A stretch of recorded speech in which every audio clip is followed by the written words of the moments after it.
그날은 평범한 화요일 오후였습니다.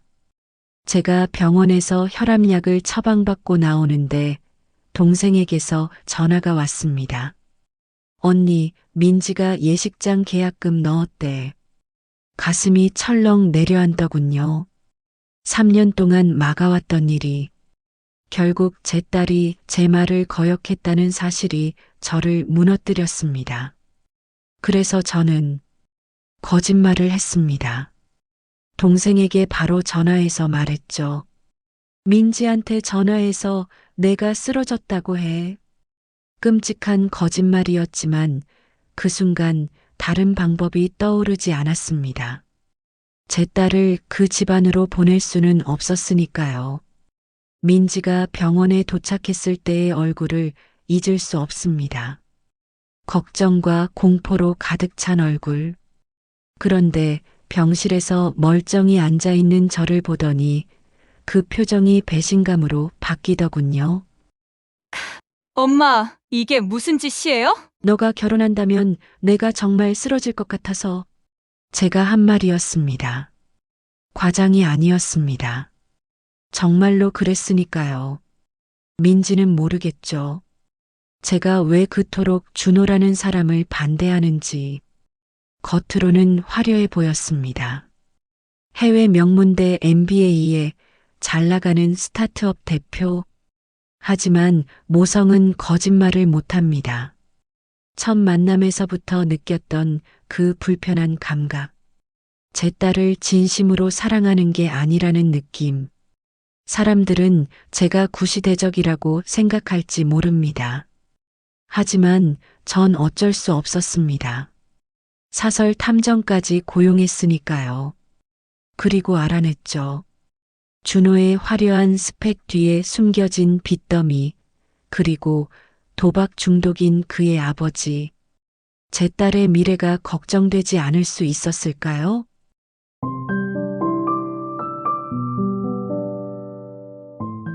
그 후 민지와 저는 일주일 동안 말을 하지 않았습니다. 그 아이는 제가 왜 그토록 결혼을 반대하는지 이해하지 못했죠. 매일 아침 민지의 방문은 닫혀 있었고 출근 시간에 맞춰 조용히 집을 나가곤 했습니다. 식탁에 남겨둔 아침 식사는 그대로였고 제 마음속에는 깊은 골이 패여갔습니다. 밤마다 잠 못 이루며 생각했습니다. 제가 너무 심했나? 하지만 곧바로 마음을 다잡았죠. 아니야, 이건 민지를 위한 거야. 그렇게 스스로를 설득하며 하루하루를 버텼습니다. 비가 오던 금요일 저녁, 퇴근 시간이 훌쩍 지났는데도 민지가 돌아오지 않았습니다. 전화를 걸어봤지만 받지 않았죠. 10시, 11시. 자정이 다가올 무렵 현관문 소리가 들렸습니다. 민지의 머리카락이 비에 젖어 있었습니다. 눈가는 붉었고 술 냄새가 났습니다. 이제 들어오니? 저녁은? 먹었어요. 딱 그 한마디. 예전 같았으면 친구랑 먹었어요. 엄마도 드셨어요? 라고 물었을 텐데 서로 낯선 사람처럼 변해버렸습니다. 그날 밤 민지가 찾아왔습니다. 제가 늘 그랬듯 잠들기 전 따뜻한 보리차를 준비하고 있을 때였죠. 엄마, 솔직히 말해봐요. 왜 이렇게까지 반대하는 거예요? 준호 씨가 뭐가 그렇게 마음에 안 드세요? 그 순간이 왔다고 생각했습니다. 30년간 숨겨온 진실을 말해야 할 때 차를 2잔 따라 식탁에 앉았습니다. 결혼은 사랑이 아니라 생존이야. 저의 말을 들은 민지의 눈이 커졌습니다. 무슨 말씀이세요? 내 아버지와 내 이야기를 해줄게. 내가 들어본 적 없는 진짜 이야기. 그때의 기억은 아직도 선명합니다. 1988년 올림픽이 열리던 해 여름. 저는 26, 민지 아버지는 30이었지요. 은행에서 일하던 저와 대기업에 다니던 그는 소개팅으로 만났습니다. 6개월 만에 결혼했지요. 결혼 초기는 행복했어. 신혼집으로 분양받은 아파트, 두 사람의 미래, 모든 게 좋았지. 그런데요? 시어머니가 우리 집에 와서 살기 시작했어. 처음엔 잠시라더니 3년이 지났지. 그 3년 동안 내가 어떻게 살았는지 알아? 매일 아침 5시에 일어나 집안일을 하고 출근했다가 퇴근하면 또 집안일. 그런데도 시어머니 눈에는 며느리 노릇을 못하는 거였어. 어느 날 은행에서 일하다가 긴급 전화를 받았어. 내 아버지가 병원에 실려갔다고. 달려갔더니 과로로 쓰러진 거였어. 그런데 병원에서 의사가 내게 물었지. 환자분이 왜 이렇게 스트레스를 받으세요? 빚이 많으신가요? 빚이요? 그때 처음 알았어. 내 아버지가 내 모르게 대출을 받아 시댁에 돈을 대주고 있었다는 걸. 내 명의로 된 아파트를 담보로. 그리고 얼마 후 더 큰 배신이 기다리고 있었지. 내 아버지와 시어머니가 내 아파트를 시어머니 동생 명의로 바꾸려 한다는 계획을 우연히 알게 됐어. 서류에 도장만 찍으면 된다고. 마치 내가 바보인 것처럼. 아빠가 그런 짓을 했다고요? 그래, 내 아버지는 시어머니를 위한 거라고 했어. 결국 나는 이혼을 선택했지. 당시에는 이혼녀라는 게 얼마나 큰 오명인지 알아? 하지만 그래도 내 삶을 지키기 위해 싸웠어. 그리고 널 키웠지. 민지야, 내가 보는 준호 가족의 모습, 그 웃는 얼굴 뒤에 무엇이 숨어 있는지 엄마는 알아. 왜냐하면 30년 전 나도 똑같은 함정에 빠졌으니까. 처음엔 다 좋은 사람들이야. 결혼 전에는 누구나 천사처럼 보이지. 그래도 엄마, 모든 남자가 아빠 같진 않아요. 모든 시어머니가 할머니 같지 않고요. 세상은 변했어요. 저는 엄마처럼 희생만 하며 살지 않을 거예요. 그 말에 쓴웃음이 나왔습니다. 제 딸은 아직 세상을 모르는 거죠. 내가 준호를 사랑하는 만큼 나도 내 아버지를 사랑했어. 하지만 사랑은 밥 먹여주지 않아. 사랑은 내 등 뒤에서 칼을 꽂을 때 더 아프게 만들 뿐이야. 게다가 내가 알아본 바로는 준호의 회사가 지금 위기래. 투자자들이 빠져나가고 있어. 그런데 왜 하필 지금 결혼하려고 할까? 생각해봐, 민지야. 엄마는 항상 최악만 생각해요. 준호 씨는 그런 사람이 아니에요. 그리고 엄마처럼 나도 내 힘으로 살 수 있어요. 설령 준호 씨 사업이 어려워도 우리는 함께 이겨낼 수 있다고요. 민지는 화를 냈습니다. 엄마 세대의 희생은 이제 끝내야 해요. 저는 제 인생을 살 거예요. 그 말을 남기고 문을 쾅 닫고 나가더군요. 제 마음도 함께 쾅 닫히는 것 같았습니다. 그날 밤 저는 오랜만에 앨범을 꺼냈습니다. 민지의 돌잔치 사진. 그때 웃고 있던 시어머니와 남편의 얼굴. 누가 알았을까요? 그 웃음 뒤에 숨겨진 계략을. 사진첩 맨 뒤에는 제가 간직해온 편지가 있었습니다. 이혼 후 민지 아버지가 보낸 유일한 편지. 미안하다. 너가 옳았다. 내가 어머니 말만 듣지 말았어야 했어. 너무 늦게 온 사과였습니다. 그 편지를 민지에게 보여줄까 생각했지만 참았습니다. 아버지에 대한 민지의 기억까지 망치고 싶진 않았으니까요. 하지만 제 딸만은 그런 고통을 겪게 하고 싶지 않았습니다. 그로부터 3일 후 예상치 못한 손님이 찾아왔습니다. 준호의 어머니였죠. 처음 보는 얼굴이었지만 바로 알아봤습니다. 그녀의 명품 백과 화려한 주얼리, 그리고 겉으로는 친절하지만 눈에는 차가운 계산이 보이는 미소까지. 어서 오세요. 갑자기 찾아오셔서 놀랐네요.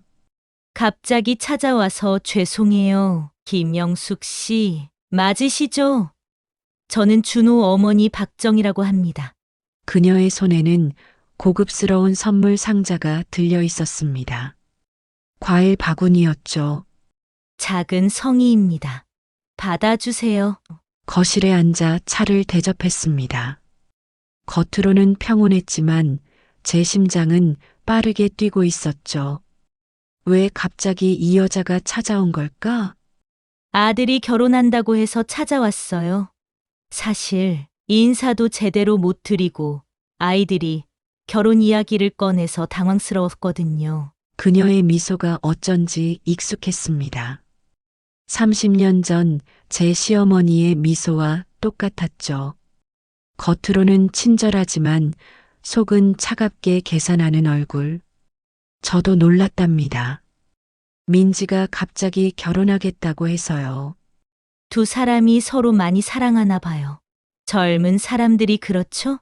그녀의 말투에서 뭔가 숨겨진 의미를 느꼈습니다.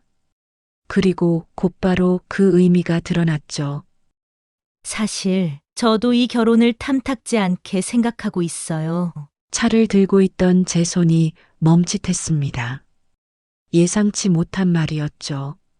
너무 직설적으로 말씀드려 죄송해요. 하지만 어머니로서 솔직한 마음을 나누고 싶어서요. 어떤 의미로 그런 말씀을 하시는 건가요? 우리 아들은 당신 딸한테 너무 좋은 사람이에요. 민지 씨는 솔직히 우리 가문 기준에 맞지 않아요. 그때였습니다. 예상치 못하게 현관문이 열리는 소리가 들렸죠. 엄마, 중요한 서류를 놓고 와서. 어머? 이분은 민지와 준호 어머니의 눈이 마주쳤습니다. 준호 어머니의 얼굴이 순간 창백해졌죠. 아, 민지 씨. 안녕하세요. 제가 인사드리러 왔어요. 안녕하세요, 어머님. 갑자기 찾아오셨네요. 그 순간 저는 빠르게 생각했습니다. 방금 전까지 나눴던 대화를 민지가 들었을까? 다행히도 민지는 방금 들어온 것 같았습니다. 민지야, 준호 어머님이 우리 집에 인사하러 오셨어. 차 한잔하고 가시려는 참이었어. 아, 그러세요? 저도 같이 있을까요? 아니에요. 민지 씨. 저는 이제 가봐야 해요. 짧게 인사만 드리려고 왔던 거니까요. 벌써요? 좀 더 계시다 가세요. 다음에 또 올게요. 오늘은 약속이 있어서. 준호 어머니는 서둘러 자리에서 일어났습니다. 그녀의 눈빛이 저에게 이야기는 계속하자는 신호를 보내는 것 같았죠. 영숙 씨, 나중에 다시 연락드릴게요. 오늘 차 대접 감사합니다. 민지는 의아한 표정이었지만 준호 어머니를 현관까지 배웅했습니다. 저는 속으로 안도했죠. 하마터면 우리의 대화가 들킬 뻔했으니까요.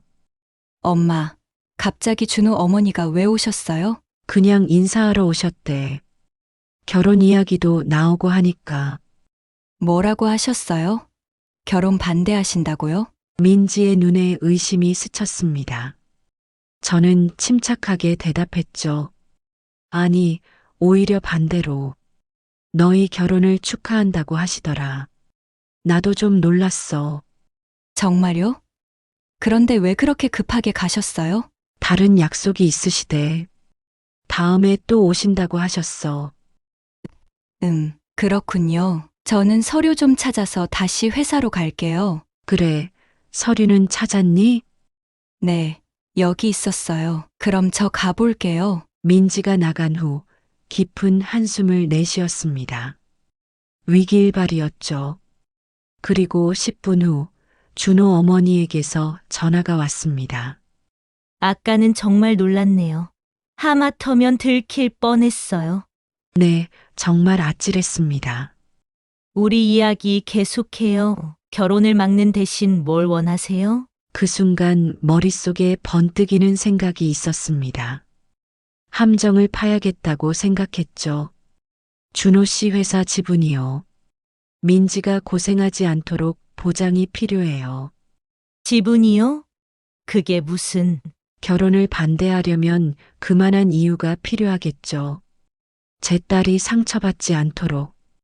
준호 씨가 정말 민지를 사랑한다면 회사 지분을 줄 수 있겠죠? 그게 아니라면 우리 딸은 단지 경제적 어려움을 해결하기 위한 수단일 뿐이라는 걸 증명하는 셈이 될 테고요. 영리하시네요. 그럼 어떻게 진행하면 될까요? 준호 씨를 설득해서 지분 계약서를 작성하게 해보세요. 민지를 위한 선물이라고요. 그걸 빌미로 저는 민지에게 준호의 진짜 의도를 의심하게 만들 수 있어요. 그게 가능할까요? 제 딸은 순진해요. 하지만 자존심이 강하죠. 자기 돈을 노리는 남자라면 절대 용서하지 않을 거예요. 알겠어요. 준호를 설득해 볼게요. 하지만 이건 우리 둘만의 비밀이어야 해요. 물론이죠. 우리 둘 다 아이들을 위해서 하는 일이니까요. 전화를 끊고 깊은 한숨을 내쉬었습니다. 이게 옳은 일일까? 잠시 양심의 가책이 들었지만 곧 마음을 다잡았죠. 제 딸을 지키기 위해서라면 어떤 수단도 정당화될 수 있어. 그렇게 스스로를 설득했습니다. 계획대로라면 다음 주에 준호가 지분 계약서를 가져오기로 했습니다. 주말 상견례에서는 아무 일도 없었던 것처럼 행동하기로 준호 어머니와 약속했죠. 표면적으로는 결혼을 축복하는 척하면서 물밑에서는 계략을 진행하는 거예요. 그날 저녁 상견례를 마치고 돌아온 민지는 행복에 겨워 보였습니다. 준호의 부모님이 얼마나 친절하게 대해주셨는지, 특히 준호 어머니가 얼마나 민지를 마음에 들어 했는지 계속 이야기하더군요. 그 말을 들으며 쓴웃음이 났습니다. 상견례 이틀 후, 민지가 평소보다 일찍 퇴근해 집에 들어왔습니다. 얼굴이 어두워 보였죠. 무슨 일 있니? 일찍 들어왔네. 엄마, 할 말이 있어요. 가슴이 철렁했습니다. 뭔가 잘못됐다는 느낌이 들었죠. 사실은 엄마와 준호 어머니의 대화를 들었어요. 무슨 말이야? 언제? 그날 서류 찾으러 왔을 때요. 현관문을 열기 전에 목소리가 들려서 잠시 서 있었어요. 머리가 하얘졌습니다. 민지가 우리 대화를 얼마나 들었을까? 그런데 왜 그때 아무 말도 하지 않았을까? 얼마나? 들었니? 충분히 들었어요. 우리 아들은 당신 딸한테 너무 좋은 사람이에요. 민지 씨는 우리 가문 기준에 맞지 않아요. 이 말까지요. 잠시 안도감이 들었습니다. 민지는 준호 어머니의 모욕적인 말만 들었지, 우리가 결혼을 막으려는 계략에 대해서는 듣지 못한 것 같았으니까요. 민지야, 그건 왜 그때 아무 말도 안 했어요? 왜 준호 어머니가 그런 말을 했는데 저를 지켜주지 않았어요? 민지의 눈에 눈물이 고였습니다. 그 순간 죄책감이 밀려왔죠. 미안해, 민지야. 엄마가 잘못했어. 그때 너무 당황해서. 그래서 그날 이후로 고민했어요. 준호 어머니가 저를 그렇게 생각한다면 결혼해서 어떻게 살아갈 수 있을까? 그래서 준호에게 말했어요. 준호에게? 뭐라고? 어머니가 저를 어떻게 생각하는지. 그랬더니 준호가 화를 냈어요. 어머니에게 전화해서 따졌대요. 그리고 준호가 어제 저녁에 찾아왔어요. 사실을 말하겠다고. 그리고 모든 것을 털어놨어요. 어떤 사실을? 엄마가 알고 계셨던 것보다 훨씬 더 심각한 일이에요. 준호의 회사가 위기에 처한 건 사실이에요. 하지만 단순한 경영 위기가 아니었어요. 준호는 회사 자금을 횡령했대요. 뭐라고? 투자자들의 돈 일부를 자신의 도박 빚 갚는 데 썼다는 거예요. 지난 1년간 카지노에 빠져 있었대요. 아버지처럼요. 그래서 결혼을. 네, 결혼은 도피였어요. 진짜 이유는 제 아파트였어요. 내 아파트? 할머니가 제게 물려주신 강남 아파트요. 결혼하면 그 아파트를 담보로 대출을 받아 회사 자금 구멍을 메우려 했대요. 투자자들이 감사를 요구하기 전에. 그리고 횡령 사실이 드러나면 가슴이 무너져 내렸습니다. 제 예감은 맞았지만 상황은 제가 생각했던 것보다 훨씬 더 심각했습니다. 더 끔찍한 건 준호 어머니도 이 계획에 가담했다는 거예요. 준호가 도박 중독이라는 것도 알고 있었고 제 아파트를 노리고 결혼을 서두른 것도. 오, 민지야. 그들은 처음부터 저를 이용하려고 했던 거예요. 준호는 제 아파트로 횡령 사건을 덮으려 했고 그의 어머니는 아들을 보호하기 위해 모든 걸 감수한 거예요. 심지어 결혼식 날짜를 서두른 것도 투자자들의 감사 일정보다 앞서기 위해서였대요. 그런데 왜 준호가 갑자기 이런 사실을 고백한 거니? 어머니와의 일로 따지자 준호의 양심이 찔렸대요. 그리고 어제 투자자들이 긴급 감사를 시작했다고 해요. 이제 도망칠 수 없게 된 거죠. 준호는 내일 검찰에 자수하러 간대요. 민지야. 내가 미안해. 이런 일이 일어날 거라고 예상은 했지만 이렇게까지. 엄마가 맞았어요. 하지만 엄마도 나를 속였어요. 그날 준호 어머니가 한 말을 숨기고 오히려 결혼을 축하한다고 했다고 거짓말했잖아요. 민지야, 엄마는 널 보호하려고 했던 거야. 내가 상처받을까봐. 거짓말로요? 저는 이제 누구도 믿을 수 없어요. 준호도, 그의 어머니도, 그리고 엄마까지. 민지는 자기 방으로 들어가 문을 쾅 닫았습니다.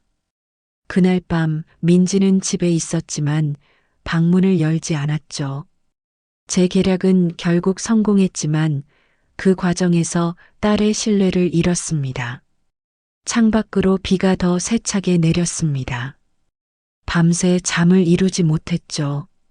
민지가 얼마나 상처받았을지, 그리고 제가 그 상처에 얼마나 기여했는지 생각하니 가슴이 찢어질 것 같았습니다. 아침이 되자 민지의 방은 비어 있었습니다. 침대는 정돈되어 있었고 책상 위에는 쪽지가 놓여 있었죠. 며칠 동안 친구 집에 있을게요. 혼자 생각할 시간이 필요해요. 그리고 내일 준호의 자수에 동행할 거예요. 마지막 인사로. 그렇게 민지는 집을 나갔습니다. 제가 지키려 했던 딸이 결국 제 곁을 떠나게 된 거죠. 그리고 이제 민지는 또 다른 고통의 시간을 보내게 될 거예요. 사랑했던 사람의 배신과 법정 증언까지. 제가 막으려 했던 그 모든 일들이 결국 현실이 되어버렸습니다. 창가에 서서 비 내리는 거리를 바라보며 생각했습니다. 제가 딸에게 진실을 말했더라면, 처음부터 솔직했더라면, 이런 일이 일어나지 않았을까? 하지만 이제 와서 후회해도 소용없었죠. 이제 민지를 다시 신뢰하게 만드는 일만 남았습니다. 민지가 집을 나간 지 일주일 후 민지에게서 문자가 왔습니다. 오늘 저녁 집에 갈게요. 단 그 한 줄이었죠. 하루 종일 마음이 불안했습니다. 민지가 어떤 결정을 내렸을지, 우리 관계가 회복될 수 있을지. 민지가 좋아하는 음식을 준비했습니다. 된장찌개, 소불고기, 그리고 어릴 때부터 좋아하던 호박전까지. 마치 마지막 만찬을 준비하는 것 같은 기분이었죠. 저녁 8시 민지가 돌아왔습니다. 얼굴이 헬쑥해 보였지만 눈빛은 또렷했죠. 밥 먹을래? 내가 좋아하는 거 해놨어. 나중에요. 먼저 할 얘기가 있어요. 거실 소파에 마주 앉았습니다. 민지의 손에는 서류 봉투가 들려 있었죠. 준호는 어제 검찰에 자수했어요. 횡령 금액이 5억이 넘어서 구속될 거래요. 민지야, 괜찮아요. 제가 사랑한 사람은 진짜 준호가 아니었으니까요. 그냥 제가 만들어낸 환상이었던 거죠. 이건 예식장 계약 취소 영수증이에요. 위약금 200만 원 냈어요. 민지의 담담한 목소리에 오히려 더 마음이 아팠습니다. 그리고 이건 회사 사직서예요. 어제 제출했어요. 회사를 왜? 새 출발하려고요.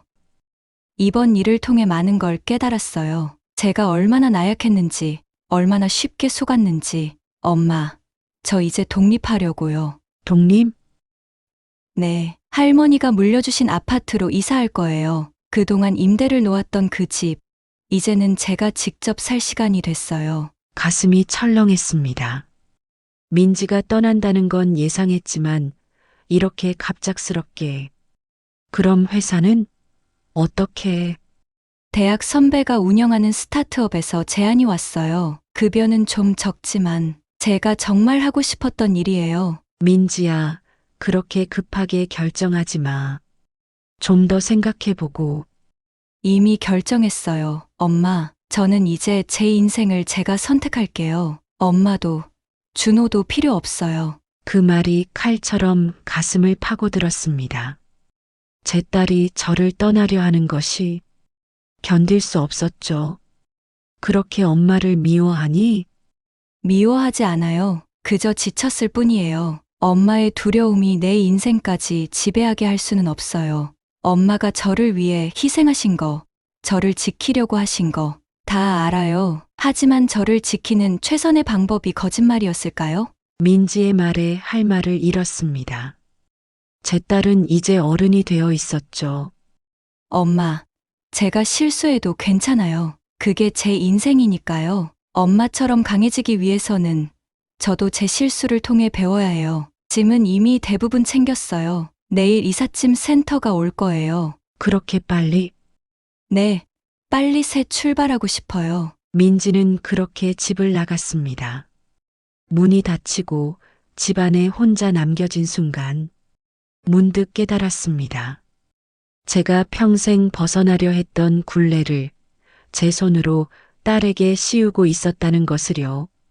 그날 밤 어머니의 사진을 오랫동안 바라봤습니다. 어머니도 저에게 그랬죠. 제 결혼을 반대하고 제 선택을 불신하고 그리고 저는 결국 어머니가 되었을 때 똑같은 실수를 반복하고 있었던 거예요. 1년이 지났습니다. 민지와는 가끔 전화로 안부를 물을 정도였죠. 그 아이는 정말 강했습니다. 새 회사에서 잘 적응했고 자기만의 프로젝트 팀을 맡게 되었다고 하더군요. 용기를 내어 민지의 사무실을 찾아갔습니다. 현대적인 유리 건물, 젊은 직원들 사이에서 당당히 회의를 이끄는 제 딸의 모습이 보였죠. 어느새 이렇게 성장했나? 가슴이 뭉클했습니다. 엄마, 여긴 어쩐 일로? 내가 보고 싶어서. 잠깐 시간 있니? 카페에 앉아 처음으로 어른 대 어른으로 민지와 마주했습니다. 내가 옳았어. 내 두려움이 너의 행복을 가로막았구나. 용서해 주렴. 엄마, 이제 와서 그런 말씀은. 저는 작은 상자를 꺼냈습니다. 제 어머니에게서 받지 못했던 것, 하지만 제 딸에게는 주고 싶었던 것. 이건 내 증조할머니부터 내려온 거야. 내 할머니는 내게 주지 않았지. 내가 올바른 선택을 하지 않았다고. 하지만 난 내게 주고 싶어. 내가 누구를 선택하든 어떤 길을 가든. 할머니의 결혼 반지. 이건 단순한 반지가 아니야. 우리 가문 여성들의 독립 선언이기도 해. 내 증조할머니는 이 반지를 스스로 사서 끼셨대. 그 시대에 여자가 자기 돈으로 반지를 산다는 건 엄마, 고마워요. 우리는 오랫동안 포옹했습니다. 말로 표현할 수 없는 이해가 우리 사이를 흐르는 것 같았죠. 카페를 나와 민지를 배웅하는데 저 멀리 누군가 서 있었습니다. 준호가 아닌 다른 남자였죠.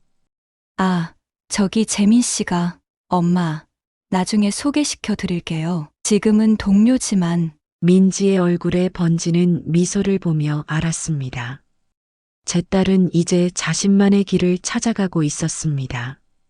집으로 돌아오는 버스 안에서 창밖을 바라보며 생각했습니다. 때로는 가장 사랑하는 사람들이 우리를 가장 아프게 하지만 그 상처를 통해 우리는 진정한 자유를 찾아간다는 것을 제 딸은 저보다 현명했습니다. 그리고 이제야 저도 그 지혜를 배우게 된 것 같아요. 어머니에서 딸로 또 그 딸에게서 손녀로 우리는 서로의 실수를 통해 조금씩 자라나는 것인지도 모르겠습니다. 그리고 진정한 모성은 때로는 놓아주는 것일지도 모르겠네요. 제 딸의 결혼을 3년간 반대했던 이유. 결국 그건 저 자신의 두려움이었습니다. 사랑한다면 자유를 주어야 한다는 것을 이제 깨달았습니다. 여러분은 자녀의 결혼이나 중요한 인생 결정에 있어 어떤 역할을 하고 계신가요? 조언자로서 의견만 제시하시나요? 아니면 영숙처럼 적극적으로 개입하시나요? 여러분들의 생각을 댓글로 남겨주세요.